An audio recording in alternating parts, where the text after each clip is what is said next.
अस्सलामुअलैकुम वरहमतुल्लाहि वबरकातुहू। Chapter 3 understanding quadrilateral. सभी स्टूडेंट्स के बहुत ज़्यादा रिक्वेस्ट करने के बाद मैंने सोचा कि इस पर एक वीडियो बनाया जाए, क्योंकि बहुत सारे बच्चों का ये कल डाउट हो गया था। मे भी क्लास अब्सेंट हो गए थे, जिसके वजह से उनको ये क्वाड्रिलेटरल ठीक से समझ में नहीं आया। और फिर आज मैंने सोचा कि इस पर एक वीडियो बना देते हैं ताकि सभी बच्चों को आसानी से समझ में आ जाए। अंडरस्टैंडिंग क्वाड्रिलेटरल मीन्स इस चैप्टर में हमें क्वाड्रिलेटरल को समझना है। क्वाड्रिलेटरल क्या होता है, कैसा होता है, ये समझने से पहले हमें और भी बहुत सारी चीज़ों को जानना होगा, जैसे कर्व क्या होता है, पॉलीगॉन क्या होता है, एंगल सम प्रॉपर्टी। फिर हम लोग समझेंगे क्वाड्रिलेटरल और इसका प्रॉपर्टीज। तो सबसे पहले हमें समझना होगा कर्व क्या होता है। कर्व समझने के लिए हम लोग कर्व को अच्छे से जानेंगे। कर्व मैंने लिखा है, a curve is a line. A curve is a line that is not straight. Curve जो होता है वो एक लाइन होता है जो स्ट्रेट नहीं होता है। इट इज बेंट, यह थोड़ा सा घुमा हुआ या झुका हुआ होता है। जैसे कि आप इस फिगर में देख पा रहे होंगे, ये पहला फिगर जो मैंने बनाया है, ये इसका लाइन जो है स्ट्रेट नहीं है। स्ट्रेट लाइन मीन्स एक ऐसी लाइन जो बिल्कुल क्या हो, स्ट्रेट हो। अगर वो कहीं से बेंट हो जाता है तो फिर वो कर्व हो जाएगा। तो ये जो पहला फिगर हम बनाए हैं, ये एक कर्व लाइन है या फिर कर्व बोल सकते हैं। दूसरा फिगर, इसका भी जो लाइन है वो भी क्या है, कर्व है, स्ट्रेट नहीं है। तीसरा फिगर में भी आप देख पा रहे होंगे कि इसका लाइन तो बहुत ज़्यादा ही कर्व है। कर्व का मतलब कि जो बिल्कुल स्ट्रेट नहीं हो, थोड़ा सा झुका हुआ हो। थोड़ा सा झुका हुआ हो। नीचे दो लाइंस में मैंने लिखा है कि it is drawn by without lifting pencil and pen. Means इसको ड्रॉ करने के लिए हम लोग अपने पेंसिल या पेन को लिफ्ट नहीं करते हैं, बल्कि बिना लिफ्ट किए हुए एक बार में इसको ड्रॉ कर देते हैं। सेकेंड वन फिगर, बिना पेन या पेंसिल को लिफ्ट किए हुए इसको ड्रॉ करते हैं। थर्ड वन इज बिना पेंसिल या पेन को लिफ्ट किए हुए इसको ड्रॉ करते हैं। तो पहला बात, it is drawn by without lifting pencil and pen. दूसरा लाइन में लिखे हैं, a plane curve may be closed और ओपन। एक प्लेन कर्व जो होगा वो क्लोज्ड हो सकता है या ओपन हो सकता है। क्लोज्ड कर्व कहने का मतलब है कि आप पहला फिगर देखो, ये जहाँ से शुरू हुआ है वहीं पे ख़त्म हुआ है। इट मीन्स इसका स्टार्टिंग पॉइंट और एंडिंग पॉइंट दोनों सेम है। मैं फिगर थोड़ा सा रफली बना रहा हूँ पर आप समझ सकते हैं। सेकेंड फिगर में भी इसका स्टार्टिंग पॉइंट और एंडिंग पॉइंट सेम है, और starting point ending point same होने के वजह से ये एक क्लोज्ड कर्व बन जा रहा है। थर्ड में आप देखेंगे कि इसका स्टार्टिंग पॉइंट और एंडिंग पॉइंट दोनों अलग अलग है, जिसके वजह से ये एक ओपन कर्व बन गया। यानी कि कर्व ओपन भी हो सकता है और क्लोज्ड भी हो सकता है। तो डिफिनीशन क्या होगा, a curve is a line that is not straight. Curve जो होगा एक लाइन होता है जो स्ट्रेट नहीं होता है, बल्कि इट इज बेंट। ये क्या होता है, थोड़ा सा घुमा हुआ या झुका हुआ होता है।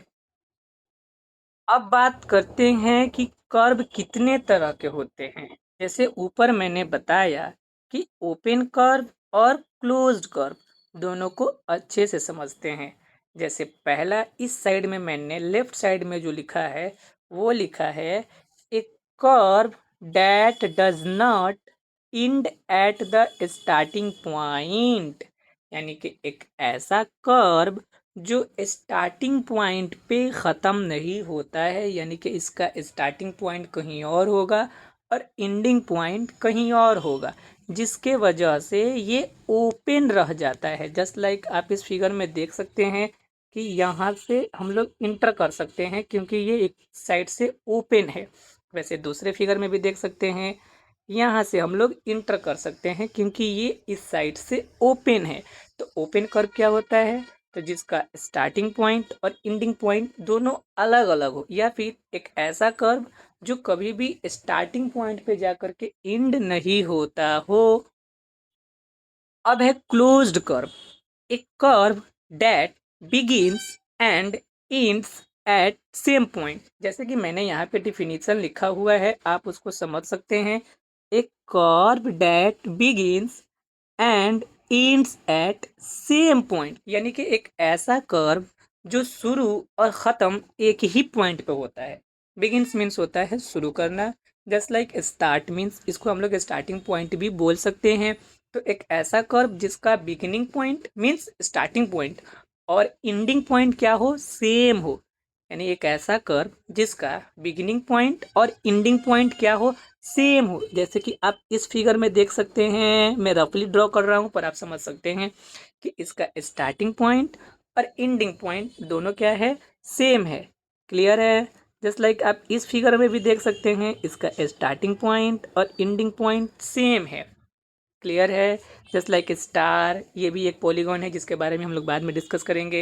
ये सब पॉलीगॉन है, इसके बारे में बाद में डिस्कस करेंगे। जस्ट लाइक आप ये लास्ट वाला देखो, क्लोज्ड कर्व में एक लास्ट बनाया है, इसका भी स्टार्टिंग पॉइंट और एंडिंग पॉइंट क्या है, सेम है। हम लोग एक ही बार में इसको ड्रॉ कर सकते हैं। क्लियर है? तो ओपन कर्व और क्लोज्ड कर्व दोनों हम समझा दिए। जैसे कि ओपन कर्व मतलब एक ऐसा कर्व जिसका स्टार्टिंग पॉइंट और एंडिंग पॉइंट दोनों अलग अलग हो, यानी कि वो स्टार्टिंग पॉइंट पे जाकर के कभी भी एंड नहीं होगा, वो होगा ओपन कर्व। और क्लोज्ड कर्व में क्या बता दिए कि एक ऐसा कर्व जो स्टार्टिंग जिस पॉइंट से होगा उसी पॉइंट पे जाकर के एंड हो जाएगा, यानी कि जिसका स्टार्टिंग पॉइंट और एंडिंग पॉइंट सेम पॉइंट हो, वो कहलाता है क्लोज्ड कर्व। आगे बढ़ते हैं। अब बारी है कुछ जरूरी बात डिस्कस करने की, इंपॉर्टेंस बात। Simple closed curve, simple closed curve. Closed curve अभी मैंने ऊपर पढ़ाया, क्लोज्ड कर्व का मतलब जिसका स्टार्टिंग पॉइंट और एंडिंग पॉइंट दोनों क्या हो, सेम हो। बट इसके पहले एक और वर्ड ऐड हो गया, सिंपल क्लोज्ड कर्व। अब ये सिंपल क्लोज्ड कर्व क्या होता है, तो मैंने इसका डिफिनेशन जो लिखा है वो मैं समझाता हूँ, आपको समझ में आ जाएगा। A simple closed curve is a curve, एक सिंपल क्लोज्ड कर्व ऐसा कर्व होता है डेट इज क्लोज्ड, सबसे पहले तो वो क्लोज्ड होता है, एंड और डज नॉट क्रॉस या इंटरसेक्ट इट सेल्फ। मीन्स एक सिंपल क्लोज्ड कर्व ऐसा कर्व होता है जो क्लोज्ड होता है और कभी भी एक दूसरे को क्रॉस नहीं करता है। क्रॉस करने को मैथमेटिक्स में बोलते हैं इंटरसेक्ट करना। जस्ट लाइक मैंने पहले फिगर पे क्रॉस बनाया है कि ये सिंपल क्लोज्ड कर्व नहीं है, क्योंकि इसके लाइंस जो हैं वो अपने आप को इंटरसेक्ट करते हैं, जैसे कि आप यहाँ पे देख सकते हैं।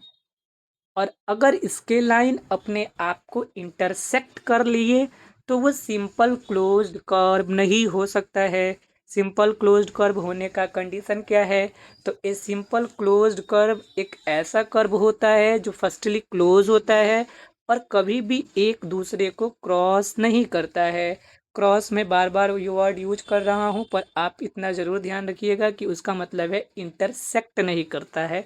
मैथमेटिकल लैंग्वेज में वो कभी भी एक दूसरे को इंटरसेक्ट नहीं करता है। जस्ट लाइक ये दोनों फिगर जिस पे मैंने क्रॉस नहीं साइन का सिंबल बनाया है, ये दोनों सिंपल क्लोज्ड कर्व की कैटेगरी में आते हैं, क्योंकि आप देखते हैं कि इनके लाइंस कभी भी एक दूसरे के ऊपर से क्रॉस या इंटरसेक्ट करके नहीं गए हैं।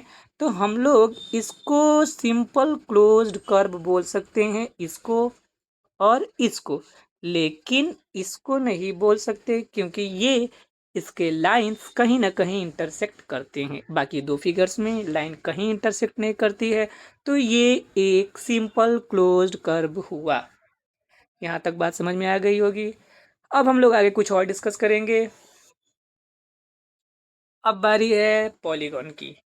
पॉलीगॉन हमारे चैप्टर में बहुत इंपॉर्टेंट है, तो इसको अच्छे से समझिए। पॉलीगॉन में मैंने एक डेफिनेशन लिखा हुआ है, ए सिंपल क्लोज्ड कर्व। पिछले स्लाइड को याद कीजिए, मैंने बताया है कि एक सिंपल क्लोज्ड कर्व क्या होता है। तो एक ऐसा कर्व जिसके लाइन कभी भी एक दूसरे को इंटरसेक्ट या क्रॉस नहीं करती हैं। तो पॉलीगॉन कैसा होगा? एक सिंपल क्लोज्ड कर्व होगा, that is made up of only line segment. और जो बना होगा सिर्फ किसका? लाइन सेगमेंट का बना होगा। एक ऐसा सिंपल क्लोज्ड कर्व जो सिर्फ बना होगा किसका? लाइन सेगमेंट्स का। जिन बच्चों को ये नहीं मालूम है कि लाइन सेगमेंट्स क्या होता है, उनके लिए आसान भाषा में दो पॉइंट लीजिए, दोनों पॉइंट को आपस में मिला दीजिए और ऐसे मिलाइए कि वो लाइन बिल्कुल स्ट्रेट हो, वो कहलाती है लाइन सेगमेंट। तो a simple closed curve that is made up of only line segment is called polygon। एक ऐसा सिंपल क्लोज्ड कर्व जो सिर्फ लाइन सेगमेंट्स का बना हो, वो पॉलीगॉन कहलाता है। थोड़ा सा मैं चाहूँगा पॉलीगॉन को अच्छे से समझाना। पॉलीगॉन बना है दो वर्ड से, पहला पॉली, दूसरा गॉन। पहला जो वर्ड है वो है poly.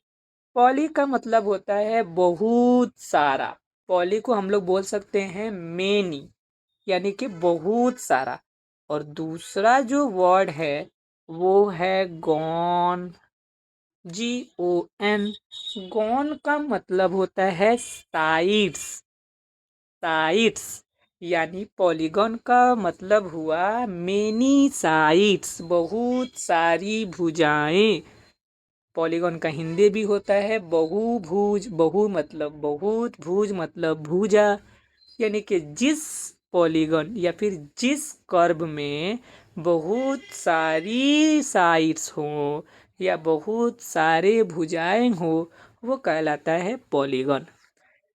Again, a simple closed curve that is made up of only line segment is called polygon। एक सिंपल क्लोज्ड कर्व जो सिर्फ बना हो किसका? लाइन सेगमेंट का, वो कहलाता है पॉलीगॉन। क्लियर है? मैंने कुछ ज़रूरी बात थिंग्स टू रिमेंबर में लिख के रखी हैं, जिनको आपको अच्छे से रिमाइंड करके रखना है। क्या लिखा है मैंने? तो polygon is made up of three और more than three line segments. Polygon जो होता है वो तीन या तीन से ज़्यादा लाइन सेगमेंट से बना होता है। लिमिट सुनिए, तीन या तीन से ज़्यादा, यानी कि कम से कम तीन होना चाहिए। तीन लाइन सेगमेंट अगर होगा तो ही पॉलीगॉन बनेगा। तीन से कम अगर आप लाइन सेगमेंट लेकर के पॉलीगॉन ड्रॉ कीजिएगा तो वो कभी पॉलीगॉन नहीं बन सकता है। तीन से ज़्यादा देयर इजंट एनी लिमिट। वो 3, 4, 5, 8, 9, 10, 20, 30 कितना भी हो सकता है, इवन 100 भी हो सकता है, लेकिन तीन से कम नहीं होना चाहिए। तो यहाँ से भी क्वेश्चन उठाया जाता है कि पॉलीगॉन में कम से कम कितने लाइन सेगमेंट्स का होना कंपलसरी है। तो कम से कम तीन और ज़्यादा से ज़्यादा देयर इजंट एनी लिमिट, कोई लिमिट नहीं है। आगे बढ़ते हैं। जैसे कि मैंने नीचे कुछ पॉलीगॉन्स ड्रॉ करके रखे हुए हैं। जैसे पहला पॉलीगॉन चार लाइन सेगमेंट से मिलकर के बना है, आप फिगर में देख पा रहे होंगे। दूसरा, उसमें भी चार लाइन सेगमेंट्स मिलकर के बने हुए हैं। तीसरा, चार लाइन सेगमेंट। चौथा में आप देखेंगे फोर्थ नंबर में कि इसमें थ्री लाइन सेगमेंट्स। और आप इसको अच्छे से जानते हैं कि ये एक ट्रायंगल है। ट्रायंगल में टोटल कितने sides? Three sides. Three sides और लाइन सेगमेंट्स दोनों एक ही बात है, हम बाद में इस पर डिस्कस करेंगे। तो थ्री लाइन सेगमेंट से मिलकर के जो पॉलीगॉन बनेगा उसका नाम होगा ट्रायंगल। नाउ फिफ्थ नंबर, इसमें टोटल लाइन सेगमेंट्स हैं 5। कितने हैं? 5। एंड द सिक्स्थ नंबर, इसमें टोटल लाइन सेगमेंट्स हैं 6। I mean to say that, मेरे कहने का मतलब ये है कि थ्री होना चाहिए, तीन से कम नहीं होना चाहिए, ज़्यादा कितना भी हो सकता है। आगे हम लोग डिस्कस करेंगे कि जब चार साइड्स, चार लाइन सेगमेंट्स मिलकर के पॉलीगॉन बनाए तो उसका क्या नाम होगा, पांच लाइन सेगमेंट्स मिलकर के बनाए तो उसका क्या नाम होगा। सबका अलग अलग नाम क्लासिफिकेशन कर दिया गया है, जो हम लोग आगे डिस्कस करेंगे। आगे बढ़ते हैं। And now classification. क्लासिफिकेशन कहने का मतलब है कि लाइन सेगमेंट्स के अकॉर्डिंग पॉलीगन को अलग अलग क्लास में रखा गया है। Just like you see that I have 4 types of polygon. First 3 line segments, 4 line segments and 5 line segments and 6 line segments. पहला जो फिगर आप देख पा रहे हैं वो है 3 लाइन सेगमेंट्स वाला पॉलीगन। उसको जिस क्लास में रखा गया है उसका नाम है ट्राइएंगल। क्या नाम है? ट्राइएंगल। पहला शेप आप देख पा रहे होंगे जिसमें टोटल लाइन सेगमेंट्स हैं 3 लाइन सेगमेंट्स है। इसको एक अलग क्लास में रखा गया है जिसका नाम है ट्राइएंगल। दूसरा जिसमें टोटल लमसम 4 साइड्स हैं। 4 साइड्स आप देख पा रहे होंगे, एक ऊपर, एक नीचे, एक लेफ्ट, एक राइट। इसमें 3 साइड्स आपको दिख रहा होगा, 1 2 3। तो 3 अगर लाइन सेगमेंट्स हैं तो वो किस क्लास में जाएगा? ट्राइएंगल। अगर 4 लाइन सेगमेंट्स हैं तो वो जाएगा किस में? क्वाड्रिलेटरल।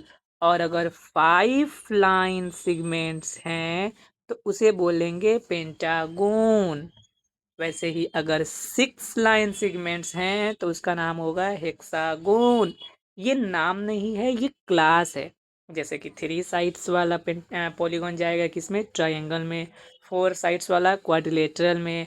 5 साइड्स वाला पेंटागोन में। 6 साइड वाला हेक्सागोन में। ऐसे करके अलग अलग क्लास हो गया है। 7 साइड का अलग नाम है।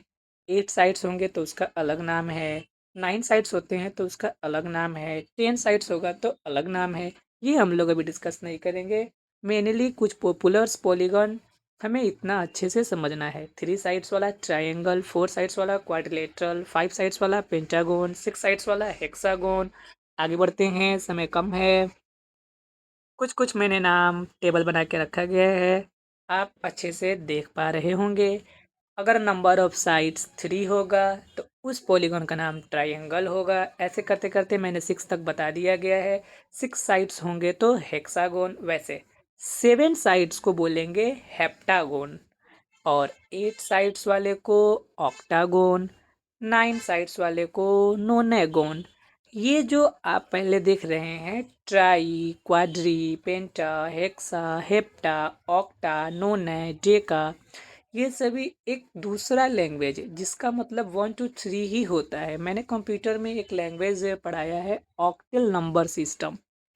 ऑक्टल नंबर सिस्टम में टोटल डिजिट होता है 8। तो ऑक्टा वहाँ से लिया गया है।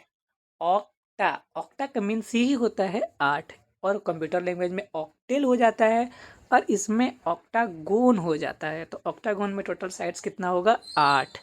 आगे बढ़ते हैं, डिस्कस करते हैं इसका। आप चाहे तो स्क्रीनशॉट लेकर के याद कर सकते हैं या नोट डाउन कर सकते हैं। Next slides is diagonals. सबसे इम्पोर्टेंट टॉपिक और थोड़ा सा कॉम्प्लिकेटेड। मैंने ये फिगर बना के रखा है ताकि आपको समझने में बहुत आसानी हो जाए। कलर वाइज मैंने बांट दिया है। डायगोनल्स, सबसे पहले डिफिनीशन पे जाते हैं। A diagonal is a line segment. अब हम ये आशा करते हैं कि किसी बच्चे को इसमें दिक्कत नहीं होगा कि लाइन सेगमेंट्स क्या होता है। लाइन सेगमेंट्स एक दो पॉइंट्स को आपस में मिलाने से बनता है। तो डायगोनल्स भी क्या होते हैं? लाइन सेगमेंट ही होते हैं। That joins two non adjacent vertices of a polygon. देखो, बड़ा बड़ा वर्ड देख करके डरना नहीं है। ये वर्ड आपको याद नहीं करना है बल्कि इस वर्ड का मतलब समझना है। जैसे लाइन सेगमेंट का मतलब समझ गए तो लाइन सेगमेंट अब पढ़ते हुए हमारा उसका मतलब दिमाग में आ जाता है। वैसे ही तो सबसे पहले मैं इस वर्ड का मतलब बता देता हूँ। Non adjacent. नॉन एडजेसेंट कहने का मतलब है कि ऐसा पॉइंट जो कंटिन्यू नहीं आता हो। जैसे कि ये पॉइंट, इसके बाद ये पॉइंट, तो ये दोनों कंटिन्यू आया तो ये दोनों एडजेसेंट हुआ। लेकिन अगर मैं ये पॉइंट और ये पॉइंट दोनों को आपस में मिलाऊं तो ये दोनों एडजेसेंट नहीं हैं, ये नॉन एडजेसेंट हैं क्योंकि ये कंटिन्यू करके नहीं आते हैं बल्कि एक पॉइंट को छोड़ने के बाद आता है। रिपीट कर देते हैं शुरू से। नॉन एडजेसेंट कहने का मतलब है कि दो ऐसा पॉइंट जो कंटिन्यू नहीं आता हो। आप देख सकते हैं कि इसके बाद वाला पॉइंट ये था, लेकिन ये अगर हम ये लेते तो ये एडजेसेंट हो जाता, क्योंकि ये दोनों कंटिन्यू करके आ रहा है। हमने डायरेक्टली ये लिया, क्यों? क्योंकि ये इसके बाद का नहीं है, तो ये इसका नॉन एडजेसेंट हुआ। एडजेसेंट का मतलब समझ में आया, जो कंटिन्यू हो। लेकिन यहाँ पे एडजेसेंट नहीं, नॉन एडजेसेंट दिया हुआ है। तो नॉन एडजेसेंट कैसे होगा? तो अगर हम ये पॉइंट लेते हैं तो ये पॉइंट नहीं ले सकते हैं, क्योंकि ये इसके बाद जस्ट कंटिन्यू होगा। हम कौन सा पॉइंट लेंगे? ये पॉइंट, ये होगा इसका नॉन एडजेसेंट। और जब इन दोनों को ज्वाइन करेंगे तो हमें मिलेगा डायगोनल्स। और मैं जिसे पॉइंट्स कह रहा हूँ उसे इस टॉपिक में बोलते हैं वर्टाइसेस। जैसे कि मैंने यहाँ पे बना करके रखा हुआ है, आप इससे आसानी से समझ सकते हैं। वर्टाइसेस, वर्टाइसेस क्या होगा? तो वर्टाइसेस एक ऐसा पॉइंट होता है, वर्टाइसेस एक ऐसा पॉइंट होता है जहाँ पर दो लाइंस आकर के मिलती हैं। वर्टाइसेस एक ऐसा पॉइंट होता है जहाँ पे दो लाइंस आकर के मिलती हैं। अगर मैं तुमसे पूछूं कि इसमें टोटल कितने वर्टाइसेस हैं, तो एक यहाँ, यहाँ, यहाँ, यहाँ, कितने वर्टाइसेस हुए हैं? 4 वर्टाइसेस हुए हैं। क्योंकि यहाँ भी दो लाइन आकर के मिल रहा है, यहाँ भी दो लाइन आकर के मिल रहा है, यहाँ भी, यहाँ भी। यानी कि वर्टाइसेस ऐसे पॉइंट्स होंगे जहाँ पे दो लाइंस आकर के मिलती है। अभी हम लोग जो डिस्कस कर रहे थे उस पे वापस आते हैं। डायगोनल्स पढ़ रहे थे। तो डायगोनल्स क्या होता है? तो जब हम लोग दो नॉन एडजेसेंट पॉइंट को आपस में ज्वाइन करते हैं तो मिलता है डायगोनल्स। आसान भाषा में हम फिर शुरू से कर देते हैं। जब दो नॉन एडजेसेंट पॉइंट को आपस में ज्वाइन करते हैं तो हमें मिलता है डायगोनल्स। अगर मैं आपसे पूछूं कि इस वाले फिगर्स में टोटल कितने डायगोनल्स हैं, तो आप बड़ी आसानी से बता सकते हैं, 2 डायगोनल्स हैं। 2 डायगोनल्स हैं। कैसे? तो एक डायगोनल्स ये ब्लू कलर वाला, दूसरा डायगोनल्स ये ग्रीन कलर वाला। 2 डायगोनल्स हुए। तो अगर मैं आपका इसका आंसर पूछूं तो आप यहाँ पे आसानी से भर सकते हैं, सर इसका डायगोनल्स है 2। ओके, अब हम लोग मेन टॉपिक पे आते हैं। इस फिगर में डायगोनल्स को देखते हैं। आइए इसको थोड़ा सा जूम कर देते हैं ताकि समझने में आसानी हो। मैंने क्या बोला था कि डायगोनल्स कब बनता है? जब किसी दो नॉन एडजेसेंट पॉइंट्स को मिलाएंगे। जैसे कि ये वाला पॉइंट किसके साथ नहीं मिल सकता है? इस वाले पॉइंट के साथ नहीं मिल सकता है, और इस वाले पॉइंट्स के साथ नहीं मिल सकता है। क्यों? क्योंकि ये इसके जस्ट बाद आता है, नीचे भी ये इसके जस्ट बाद आता है। तो ये किधर किधर जाएगा? सबसे पहले तो इसमें जा सकता है 1, फिर इसमें जा सकता है 2, फिर इसमें जा सकता है 3। तो 3 डायगोनल्स तो यहाँ से ड्रॉ हुए। आगे अब हम बढ़ते हैं दूसरे पॉइंट पे। इस पॉइंट को देखते हैं। तो जब इस पॉइंट से डायगोनल्स ड्रॉ करेंगे तो ये तो पहले इस वाले पॉइंट में नहीं जा पाएगा, क्योंकि ये इसके जस्ट बाद आता है। इस वाले पॉइंट में भी नहीं जाएगा, क्योंकि ये इसके जस्ट बाद आता है। तो इन दोनों को छोड़ करके इसमें जा सकता है, इसमें जा सकता है, और इसमें जा सकता है। तो पहले 3 और फिर 3। और आगे बढ़ते हैं और डायगोनल्स देखते हैं कहाँ से हो सकता है। अब बारी है, हम लोग यहाँ से ड्रॉ करना शुरू करते हैं डायगोनल्स। तो सबसे पहले तो ये इधर नहीं जा पाएगा, दूसरा इधर नहीं जा पाएगा, क्योंकि ये दोनों साइड से कंटिन्यू हो रहा है। तो जाएगा कहाँ? तो एक तो सबसे पहले इस वाले पॉइंट में, दूसरा इस वाले पॉइंट में। अब इस वाले पॉइंट पे लेकर के नहीं जा रहे हैं, क्योंकि पहले से ही इधर एक डायगोनल्स ड्रॉ हुआ है ना। तो 2 यहाँ से मिला, लिख के रखते हैं। आगे बढ़ते हैं, नेक्स्ट पॉइंट पे चलते हैं। यहाँ से ड्रॉ करना शुरू करते हैं। जब ये पॉइंट लेंगे तो सबसे पहले तो ये कैंसिल हो जाएगा और ये कैंसिल हो जाएगा। तो जाएगा कहाँ? सबसे पहले तो इसमें 1, इसमें नहीं ले जा रहे हैं क्योंकि पहले से ही एक ड्रॉ है, इसमें भी नहीं ले जा रहे हैं क्योंकि पहले से ड्रॉ है। यानी कि अब हमारा टोटल डायगोनल्स कंप्लीट हो चुका है। और अगर हम आपसे पूछें कि टोटल कितना डायगोनल्स हुआ तो सभी को ऐड कर दीजिए और आपका आंसर आएगा टोटल कितना डायगोनल्स, 9। कितना डायगोनल्स, 9। तो आप यहाँ पे भर दीजिए 9 डायगोनल्स। आप बड़ी आसानी से बता दिए कि इसमें टोटल डायगोनल्स की नंबर्स कितना हो जाएगा, 9। डेफिनेशन में एक बार फिर से दोहरा देता हूँ। A diagonal is a line segment that joins two non adjacent vertices of a polygon. में भी अब क्लियर हो गया होगा कि डायगोनल जो होता है एक ऐसा लाइन सेगमेंट्स होता है जो दो नॉन एडजेसेंट वर्टाइसेस को ज्वाइन करने पर बनता है। नॉन एडजेसेंट वर्टाइसेस को ज्वाइन करने पर बनता है। नॉन एडजेसेंट वर्टाइसेस को ज्वाइन करने पर बनता है। नॉन एडजेसेंट कहने का मतलब जो कंटिन्यू नहीं हो एक पॉइंट को स्किप करने के बाद। नॉन एडजेसेंट यानी जो कंटिन्यू नहीं हो एक पॉइंट को स्किप करने के बाद। पॉइंट कहने का मतलब है वर्टाइसेस।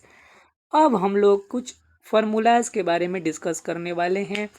पहला फार्मूला इसी डायगोनल से रिलेटेड है। ठीक, ये उसका आंसर मैंने नीचे लिख करके रखा हुआ था कि इसमें टोटल डायगोनल्स की संख्या 2, इसमें टोटल डायगोनल्स की संख्या 9। आगे बढ़ते हैं। Formula number 1। इस चैप्टर में बहुत सारा फार्मूला आएगा पर ये पहला फार्मूला है तो आप सभी इसको अच्छे से समझिए। और मैंने इसको रेड सर्कल के अंदर इसलिए बंद किया है क्योंकि ये इम्पोर्टेंट है। जैसे कि मैंने 2 और 3 फाइंड करने के लिए उसको काउंट किया। काउंट कर करके मैंने पता लगाया कि पहले वाले फिगर में टोटल 2 डायगोनल्स थे, दूसरे वाले में टोटल 9 डायगोनल्स थे। अब एक फार्मूला है जिससे हमें काउंट नहीं करना पड़ेगा। बहुत आसानी से हम ये पता लगा सकते हैं कि उस पॉलीगन्स में टोटल कितना डायगोनल होगा। तो फार्मूला ये है n into n minus 3।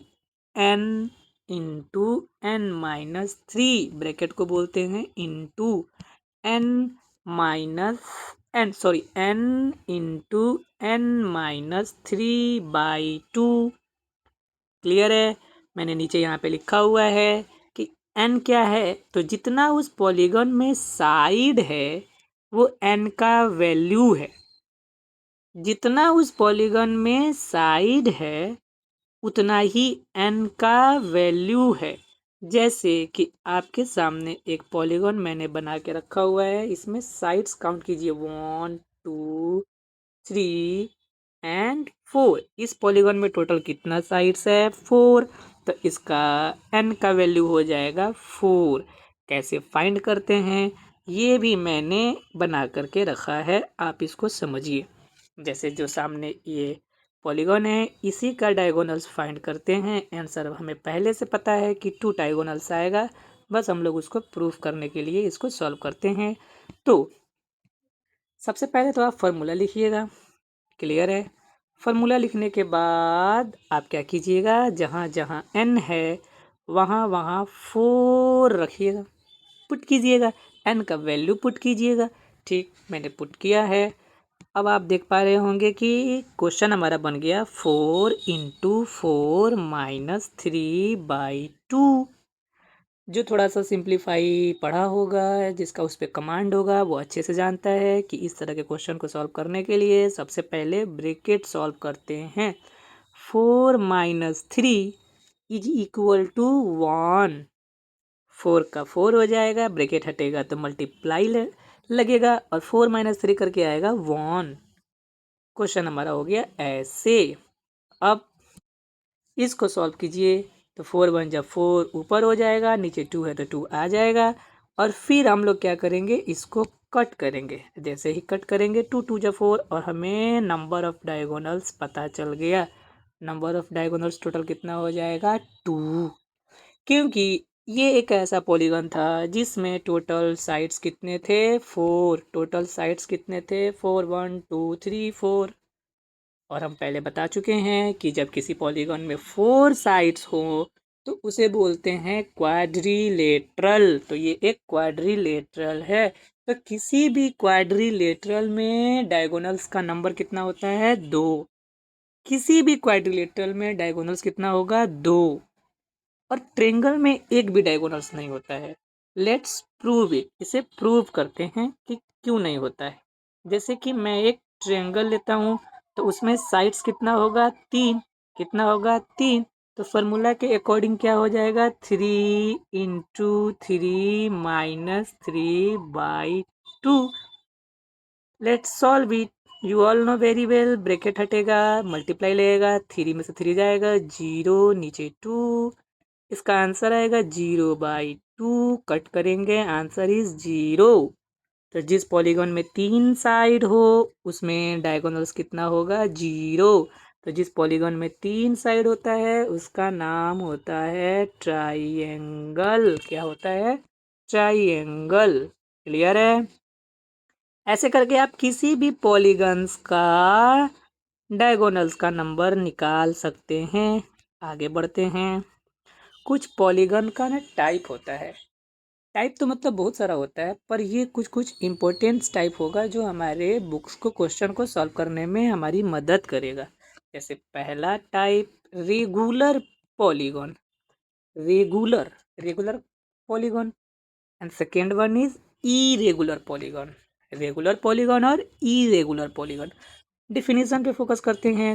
Let's do it. Definition है ए polygon having all sides and all angles are equal। एक ऐसा पॉलीगन जिसका सभी साइड्स और सभी एंगल्स बराबर हों। क्लियर है? मैं दोबारा रिपीट कर देता हूँ। एक ऐसा पॉलीगन जिसका सभी साइड्स और सभी एंगल्स इक्वल हो वो कहलाता है रेगुलर पॉलीगन, जिसका एग्जाम्पल यहाँ पे लिखा गया है स्क्वायर। आपने ट्रेंगल में पढ़ा है इक्वालेटरल ट्रेंगल। इक्वालेटरल ट्रेंगल जिसका तीनों साइड्स इक्वल होता है और तीनों एंगल इक्वल होता है। तो इक्वालेटरल ट्रेंगल भी किसका एग्जाम्पल है? रेगुलर पॉलीगन का। किसका एग्जाम्पल है? रेगुलर पॉलीगन का। स्क्वायर भी किसका एग्जाम्पल है? रेगुलर पॉलीगन का। आगे बढ़ते हैं। Irregular polygon. इरेगुलर पॉलीगन ठीक इसका अपोजिट होता है, यानी कि जिसका चारों साइड और चारों एंगल्स बराबर नहीं हो। चारों तो नहीं बोल सकते हैं, जिसका सभी एंगल्स और सभी साइड्स बराबर नहीं हो। तो मैंने एक पॉलीगन ड्रॉ किया है जिसका नाम है रेक्टेंगल। रेक्टेंगल में क्या होता है? तो ये साइड इस साइड के बराबर होता है और ये वाला साइड इस वाले साइड के बराबर होता है, ना कि चारों साइड्स बराबर होते हैं। ऐसा नहीं होता है। रेक्टेंगल में क्या होता है? तो सिर्फ आमने सामने का साइड्स बराबर होता है। ये वाला साइड इसके बराबर, ये वाला साइड इसके बराबर, और ठीक इसका अपोजिट, ये वाला साइड इसके बराबर, ये वाला साइड इसके बराबर। चारों साइड्स बराबर नहीं होते हैं। ठीक। एंगल। एंगल देख लेते हैं। एंगल तो इसका चारों बराबर होता है। ये भी 90 डिग्री, ये भी 90 डिग्री, ये भी 90 डिग्री, ये भी 90 डिग्री। लेकिन साइड्स के बराबर ना होने के वजह से ये हो गया हमारा इरेगुलर पॉलीगन। क्या हो गया? Irregular polygon. क्लियर है? ओके। स्क्वायर और रेक्टेंगल पे थोड़ा सा फोकस करते हैं। स्क्वायर में चारों साइड्स बराबर, चारों एंगल्स बराबर। लेकिन स्क्वायर में क्या हुआ? एंगल्स तो चारों बराबर हुए बट साइड्स बराबर नहीं हुआ। इसीलिए स्क्वायर किसका एग्जांपल है? रेगुलर पॉलीगन का। रेक्टेंगल किसका है? इरेगुलर पॉलीगन का। क्लियर है? एक और पॉलीगन आपको देखने को मिलेगा, रोम्बस, जिसके बारे में हम लोग बाद में फुल डिटेल से डिस्कस करेंगे। रोम्बस में क्या होता है कि इसका चारों साइड्स बराबर होता है, एग्जैक्ट स्क्वायर के जैसा, लेकिन एंगल बराबर नहीं होता है, और एंगल बराबर ना होने की वजह से ये भी इरेगुलर पॉलीगन में आता है। ओके, दो वर्ड्स आपको डिफिनेशन में देखने को मिलेंगे। मैं चाहूँगा कि उस दोनों वर्ड्स को अच्छे से समझा दूँ। फर्स्टली, इक्वालेटरल मीन्स सभी साइड्स बराबर, इक्वेंगुलर सभी एंगल्स बराबर, इक्वालेटरल सभी साइड्स बराबर, इक्वेंगुलर सभी एंगल्स बराबर। तो डिफिनीशन को आप पढ़िए। ए polygon that is not equilateral, एक ऐसा पॉलीगन जिसके सभी साइड्स बराबर नहीं हो एंड इक्वेंगुलर्स सभी एंगल्स बराबर नहीं हो, वो कहलाता है इरेगुलर पॉलीगन। और एक ऐसा पॉलीगन जिसके सभी साइड्स सभी एंगल्स बराबर हों, वो कहलाता है रेगुलर पॉलीगन। आगे बढ़े, चलिए अब बारी है कुछ ऐसा डिस्कस करने का जो हम लोग पहले से भी डिस्कस कर चुके हैं, इस पे ज़्यादा समय नहीं लगाएंगे। Angle sum property. Okay, angle means this one, this one, this one, this one, this one, this one, ये सभी क्या है, एंगल से। और भी एंगल इसमें दिख रहे हैं, this one, this one, this one, this, इतने सारे एंगल हैं। ठीक, एंगल का मतलब तो समझ में आ गया होगा। सम का मतलब होता है जोड़, सम का मतलब होता है जोड़। एंगल सम प्रॉपर्टी, प्रॉपर्टी मतलब कि कुछ ऐसा जो बिल्कुल एग्जैक्ट सही हो, जो बताया जाए वो उसके डिस्क्रिप्शन में या फिर उसके बारे में बिल्कुल एग्जैक्ट सही हो, एंगल से रिलेटेड, तो कहलाएगा एंगल सम प्रॉपर्टी। तो लेट्स स्टार्ट इट। सबसे पहले एंगल्स कितना तरह का होगा, तो पहला जो एंगल है वो है एक्सटीरियर एंगल, दूसरा है इंटीरियर एंगल। एक्सटीरियर का मतलब कि जो फिगर के बाहर एंगल होगा, जितना भी एंगल फिगर के बाहर होगा वो कहलाएगा एक्सटीरियर एंगल। क्लियर है? और ये बनेगा कैसे, तो वो जस्ट लाइक मैंने एक ट्रायंगल ड्रॉ किया, ओके, और क्या कर दिया कि इसका साइड्स बाहर की तरफ घसीट दिया। I am sorry, this is not proper language. I mean to say that कि मैंने एक ट्रायंगल ड्रॉ किया और उसका कोई साइड बाहर की ओर निकाल दिया, तो एक एक्सटीरियर एंगल बन जाएगा। फिर इस वाले साइड्स को पकड़ के और आगे खींच दिया तो यहाँ भी एक एक्सटीरियर एंगल बन जाएगा, इस वाले साइड्स को खींच दिया यहाँ भी एक्सटीरियर एंगल बन जाएगा। तो आप देख पा रहे होंगे कि टोटल कितना एक्सटीरियर एंगल बना, 1 2 और 3। और ये तीनों एंगल कहाँ है, तो ट्रायंगल के बाहर, तो इसे कहेंगे एक्सटीरियर एंगल। समझ में आया? नेक्स्ट, अब थोड़ा सा इस फिगर पे ध्यान दीजिए। अगर हम आपसे पूछें कि इसका एक्सटीरियर एंगल किस नाम से डिनोट किया गया है, तो एक्स, क्या नाम से है, एक्स। और इंटीरियर एंगल किस नाम से डिनोट किया गया है, तो आप बड़ी आसानी से देख के बता सकते हैं, वाई। अब हम लोग डिफिनेशन को पढ़ लेते हैं। An angle formed outside a shape when one side is extended, वही बात, जब एंगल या फिर किसी शेप के एंगल को बाहर के तरफ, उसके किसी एक साइड को बाहर की तरफ क्या कर देते हैं, एक्सटेंड कर देते हैं, फैला देते हैं, तो क्या बन जाता है, exterior angle.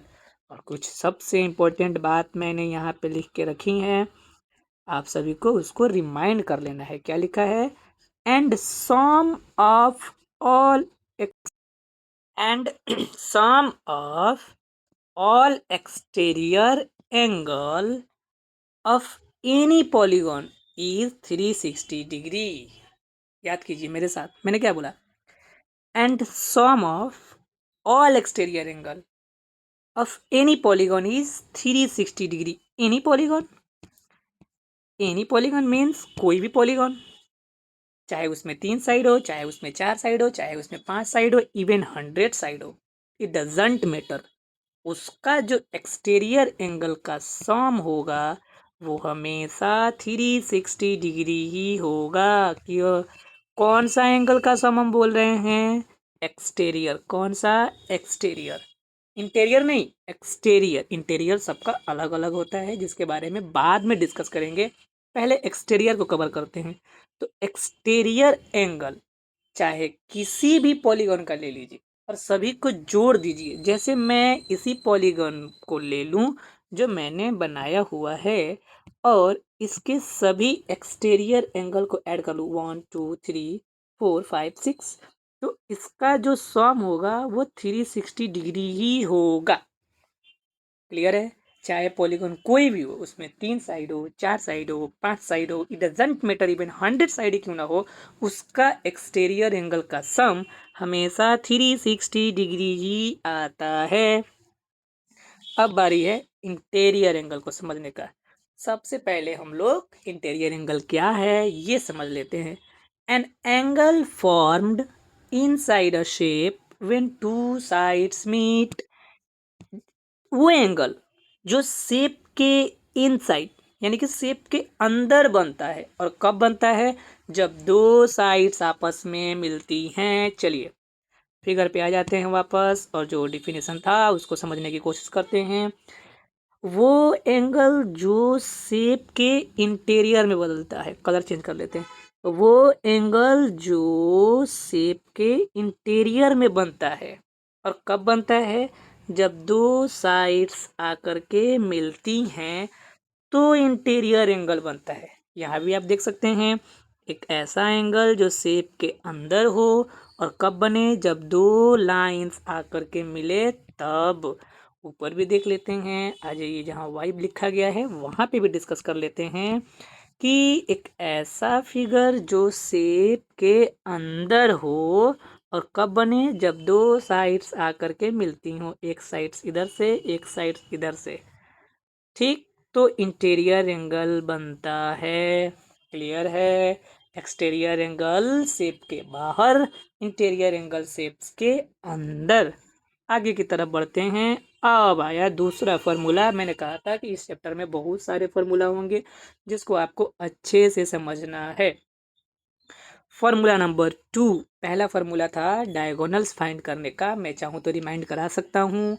n into n-3/2, जहाँ पे n क्या होगा? जितना उस पॉलीगॉन में साइड्स होगा उतना ही n का वैल्यू होगा। फॉर्मूला नंबर 2 मैंने रेड सर्कल के अंदर लिखा हुआ है, total sum of interior angle. Okay ठीक है। मैंने अभी डिस्कस किया कि चाहे पॉलीगॉन कोई भी हो, चाहे उसमें 3 साइड हो, 4 साइड हो, 5 साइड हो, एक्सटीरियर एंगल चेंज नहीं होगा, 360 डिग्री ही आएगा। लेकिन इंटीरियर एंगल चेंज होता है। चेंज होता है इसीलिए फॉर्मूला होता है। चेंज नहीं होता तो फॉर्मूला नहीं होता। चेंज होने की वजह से फॉर्मूला होता है। फॉर्मूला क्या होता है मैंने यहाँ पे लिख के रखा है, मैं पढ़ देता हूँ। Total sum of interior angle find करने के लिए ये फॉर्मूला यूज करना है। n-2 into 180 degree. Exact same बात। n क्या होगा? तो जितना उस पॉलीगॉन में साइड होगा उतना ही n होगा। क्लियर है? क्लियर है? चलिए, तो मैंने ना एक पॉलीगॉन का इंटीरियर एंगल यहाँ पे निकाला हुआ है और आपको देख के समझना है कि ये किस पॉलीगॉन का इंटीरियर एंगल है। तो जहाँ पे मैंने n के जगह पे भरा हुआ है 3। अब आप सोचो वो कौन सा पॉलीगॉन है जिसमें 3 साइड्स होते हैं? तो ट्रायंगल। Very good. कौन सा? ट्रायंगल। तो ट्रायंगल का मैंने इंटीरियर एंगल निकाल के रखा है। कैसे? तो फॉर्मूला लिखा पहले, n-2 इंटू 180 डिग्री। n के जगह पे 3 पुट कर दिया। क्यों? क्योंकि ट्रायंगल में टोटल कितना साइड होता है? 3। तो मैंने यहाँ पे क्या पुट कर दिया? 3। क्लियर है? किसी को कोई डाउट नहीं होगा? ठीक। अब सबसे पहले ब्रैकेट सॉल्व किया तो 3 में से 2 जाएगा 1, मल्टीप्लाई करना है 180 डिग्री से, कर दिया। तो सम कितना आया? 180 डिग्री।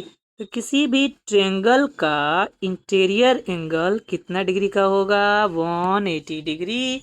और एक्सटीरियर एंगल वो सोचना ही नहीं है, 360 डिग्री, क्योंकि वो चेंज ही नहीं होता है। अब एक टेबल मैंने यहाँ पे बना के रखा हुआ है जिसमें सभी पॉलीगॉन्स का इंटीरियर एंगल मैंने लिखा है। आप चाहे तो इसको स्क्रीनशॉट ले सकते हैं या नोट डाउन कर सकते हैं वीडियो पॉज करके। तो पहला ट्रायंगल का अभी प्रूफ किए थे कितना 180 डिग्री। क्वाड्रिलेटरल कितना साइड होगा 4, उसका इंटीरियर 360। बड़ा अच्छी सी बात ये समझाना मैं चाहूँगा कि क्वाड्रिलेटरल ही एक ऐसा पॉलीगॉन होता है जिसका इंटीरियर और एक्सटीरियर इक्वल 360 डिग्री इंटीरियर भी 360 डिग्री एक्सटीरियर भी। नेक्स्ट वन इज पेंटागोन जिसका इंटीरियर एंगल 540। अब आपको क्या करना है कि इस फॉर्मूला को यूज करना है और सभी को एक एक करके अपने नोटबुक में फाइंड करना है। टोटल मैंने जितना भी यहाँ पे लिखा है सबको ये टोटल आपको अपने कॉपी में प्रूफ करना है। ये 3 4 5 6 7 8 9 10 और इंटीरियर एंगल आपके सामने मैंने लिख के रखा है। आपको बस अपना आंसर वेरीफाई कर लेना है यहाँ से मिला करके। फॉर्मूला आपको एक बार फिर से रिमाइंड करा देते हैं। n-2 into 180 degree, n-2 into 180 degree. n का वैल्यू कहाँ से फाइंड कीजिएगा, तो जितना उस पॉलीगॉन में साइड होगा उतना ही उसका n का वैल्यू होगा। क्लियर है? आगे बढ़ते हैं। कुछ क्वेश्चंस मैंने यहाँ पे लिखा हुआ है, आप इसका स्क्रीनशॉट लीजिए और इसको बनाने का ट्राई कीजिए। जहाँ परेशानी होगी हम लोग क्लास में डिस्कस करेंगे। ओके, ये सभी क्वेश्चंस हैं, आपको सॉल्व करना है। आगे बढ़ते हैं। अब बारी है क्वाड्रिलेटरल की, जो हमारे चैप्टर का नाम है और इसे हमें अच्छे से समझना है। क्वाड्रिलेटरल जो हम लोग अगले वीडियो में डिस्कस करेंगे। फिलहाल के लिए इतना ही काफ़ी है। आपको इन सभी क्वेश्चंस को सॉल्व करना है, इन सभी क्वेश्चंस को रिमाइंड करना है। इंटीरियर एंगल, एक्सटीरियर एंगल याद करना है। रेगुलर पॉलीगॉन, इरेगुलर पॉलीगॉन क्या होता है ये भी याद करना है। कैसे किसी पॉलीगॉन का डायगोनल्स फाइंड करते हैं ये भी आपको याद करना है। याद नहीं करना है, आपको इसका रिवीजन करना है। क्लियर है? बाकी मैंने 2 निकाल के रखा हुआ था, यहाँ तो हम लोग काउंट करके निकाले थे, लेकिन आपको काउंट नहीं करना है, आपको फार्मूला यूज करना है। और फार्मूला क्या होता है मैं फिर से दोहरा देता हूँ डायगोनल्स निकालने का। n into n minus 3/2। n का वैल्यू कितना, जितना उसमें साइड्स होगा उतना। क्लियर है? और भी बहुत कुछ याद करने के लिए हैं, जैसे वर्टाइसेस क्या होता है ये भी आपको याद करना है। वर्टाइसेस एक ऐसा पॉइंट होता है जहाँ पे 2 लाइन्स आकर के मिलती हैं। डायगोनल्स भी आपको हम पढ़ा चुके हैं। डायगोनल्स कब बनता है, जब किसी 2 नॉन एडजेसेंट पॉइंट्स को आपस में ज्वाइन करते हैं। Adjacent point, non adjacent point क्या होता है ये भी मैंने डिस्कस किया। यानी कि जो कंटिन्यू पॉइंट्स होता है वो एडजेसेंट होता है और जो कंटिन्यू नहीं होता है वो नॉन एडजेसेंट होता है। तो डायगोनल्स बनाने के लिए कौन सा पॉइंट आपस में ज्वाइन करते हैं, नॉन एडजेसेंट। तो जो कंटिन्यू नहीं होगा 1 2, कितना डायगोनल्स 2। ये हम लोग काउंट कर चुके थे पहले। कुछ यहाँ पे मैंने पॉलीगॉन्स का नाम लिखा है साइड के अकॉर्डिंग। साइड जैसे जैसे बढ़ते जाएगा उसका उसका नाम चेंज होते जाएगा। आपको इसको भी लिख लेना है, याद कर लेना है। कुछ कुछ मैंने यहाँ पे लिखा है, इसको रिवाइज करा देते हैं। जैसे कि अगर 3 साइड्स होगा तो ट्राइंगल, 4 साइड्स होगा तो क्वाड्रिलेटरल, 5 होगा तो पेंटागन, 6 होगा तो हेक्सागोन। ऐसे करके नाम आगे की तरफ बढ़ता रहता है। कुछ ज़रूरी बात, जैसे कि एक पॉलीगॉन कब बनेगा और वो क्या होता है ये भी डिस्कस किए थे मैंने, एक बार और कर देते हैं। कि एक सिंपल क्लोज्ड कर्व होगा जो सिर्फ किसका बना होगा, लाइन सेगमेंट्स का बना होगा, वो कहलाएगा पॉलीगॉन। ओके, और पॉलीगॉन बनने के लिए कम से कम कितना साइड चाहिए, 3, ज़्यादा से ज़्यादा कोई लिमिट नहीं है, कितना भी हो सकता है। ठीक है, सिंपल क्लोज्ड कर्व किसे कहेंगे, जब एक ऐसा पॉलीगॉन जिसका लाइन अपने आप को कभी भी क्रॉस या इंटरसेक्ट नहीं करता हो वो होता है सिंपल क्लोज्ड कर्व। जैसे ये दोनों, ये सिंपल क्लोज्ड कर्व नहीं है क्योंकि ये कहीं ना कहीं इंटरसेक्ट किया हुआ है, इसलिए ओपन कर्व, क्लोज कर्व आप लोग देख लीजिएगा अच्छे से। Bye bye.